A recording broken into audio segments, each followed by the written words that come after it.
বরকতময় স্থান ফিলিস্তিন, যেখানে অবস্থিত মুসলমানদের প্রথম কিবলা বায়তুল মুকাদ্দাস। মিরাজের রাতে পবিত্র এই মসজিদে নামাজ আদায় করেছিলেন নবী সাল্লাল্লাহু আলাইহি ওয়াসাল্লাম।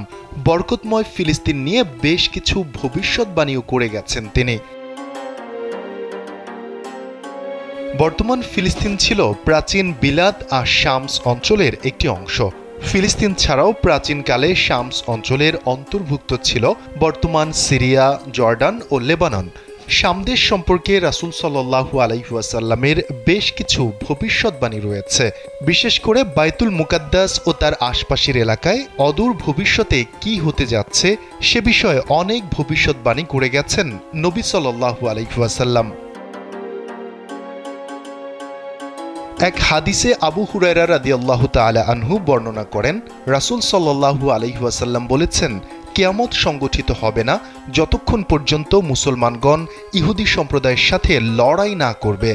মুসলমানগণ তাদেরকে হত্যা করবে, ফলে তারা পাথর বা বৃক্ষের আড়ালে আত্মগোপন করবে। তখন পাথর বা গাছ বলবে, হে মুসলিম, হে আল্লাহর বান্দা, এই তো ইহুদি আমার পশ্চাতে, এসো তাকে হত্যা করো। কিন্তু গারকাত গাছ এ কথা বলবে না, কারণ এ হচ্ছে ইহুদিদের গাছ। বায়তুল মুকাদ্দাস তথা ফিলিস্তিনকে মহানবী সাল্লাল্লাহু আলাইহি ওয়াসাল্লাম বিজয়ীদের ভূমি হিসেবে উল্লেখ করেছেন, অর্থাৎ ইহুদিদের নির্যাতন ও হত্যাযজ্ঞ একদিন শেষ হবে। মুসলমানদের একটি দল তাদের সঙ্গে যুদ্ধ করবে এবং বিজয়ী হবে। হযরত আবু উমামা রাদিয়াল্লাহু তাআলা আনহু থেকে বর্ণিত, রাসূল সাল্লাল্লাহু আলাইহি ওয়াসাল্লাম বলেন, আমার উম্মতের একটি দল সত্যের ওপর বিজয়ী থাকবে, শত্রুর মনে পরাক্রমশালী থাকবে। দুর্ভিক্ষ ছাড়া কোনো বিরোধী পক্ষ তাদের কিছুই করতে পারবে না। আল্লাহর আদেশ তথা কিয়ামত পর্যন্ত তারা এমন থাকবে। সাহাবীরা জিজ্ঞাসা করলেন, হে আল্লাহর রাসূল, তারা কোথায় থাকবে? রাসূল সাল্লাল্লাহু আলাইহি ওয়াসাল্লাম বলেন, তারা বায়তুল মুকাদ্দাস এবং তার আশপাশে থাকবে। উম্মতের মধ্যে একদল বিশেষ শ্রেণীর লোক থাকবে যারা সত্যের পথে লড়াই করতে থাকবে। তাদের সঙ্গে আল্লাহর সাহায্য থাকবে। তারা সত্যের পক্ষের সংগ্রামকে কিয়ামত না আসা পর্যন্ত অব্যাহত রাখবে। কেউ তাদের কোনো ক্ষতিও করতে পারবে না। হাদিসের ভাষ্যমতে এ দলটি শামদেশ অঞ্চলে অবস্থানকারী হবে। মুগিরা ইবনে শুবা রাদিয়াল্লাহু তাআলা আনহু থেকে বর্ণিত, রাসূল সাল্লাল্লাহু আলাইহি ওয়াসাল্লাম বলেন, আমার উম্মতের এক দল সবসময় সত্যের ওপর বিজয়ী থাকবে। এভাবে কিয়ামত এসে যাবে আর তারা বিজয়ী থাকবে। তাদের অবস্থানস্থল সম্পর্কে আরেক হাদিসে আবু উমামা রাদিয়াল্লাহু তাআলা আনহু বর্ণিত হাদিসে রাসূল সাল্লাল্লাহু আলাইহি ওয়াসাল্লাম বলেন, আমার উম্মতের একটি দল সত্যের ওপর বিজয়ী থাকবে, শত্রুর মনে পরাক্রমশালী থাকবে।